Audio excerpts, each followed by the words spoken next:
Chapter 9, Chemical Bonding. This is the first chapter about chemical bonding. We'll be talking about the Lewis model. Bonding models are actually really important in making chemistry useful. So we're all aware of AIDS and the devastation that's wreaked on people's lives. And so, there's a big search for things to, if not cure AIDS, at least, treat it. So back in 1989, scientists were able to determine the structure of HIV protease, which is a protein synthesized by the HIV virus. Once you know this enzyme molecule's structure, then you can look for things that will mess with it, okay? So they were able to design several molecules that would disable this enzyme by binding to the active site. And bonding theories were used in simulating the shapes of potential drug molecules.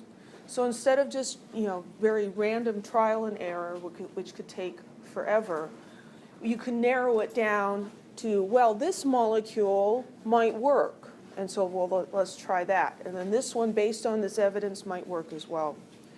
And so they came up with some protease inhibitors. They don't cure HIV, but they reduce the viral levels to undetectable.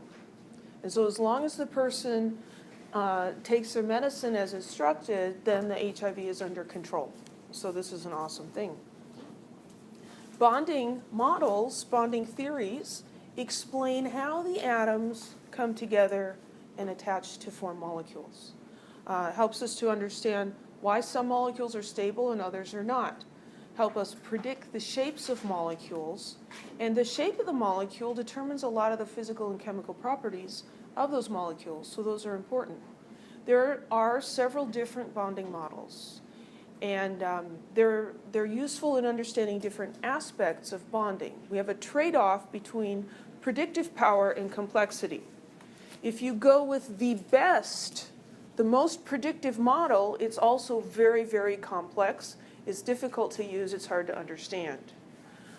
If you go to the very simple model, then you reduce the amount of predictive power that it has. So you kind of have to look at what your situation is. So we're going to talk about three of them.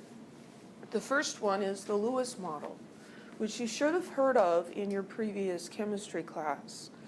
So this is the simplest one, but it's also the least useful, but it's easier to understand. So that's why we're starting here. So in the Lewis model, we're looking at valence electrons. We're going to represent the valence electrons as dots. And so these are called Lewis structures or Lewis electron dot structures or electron dot structures, any combination of those words. So we use dots to represent the valence electrons and draw the molecules.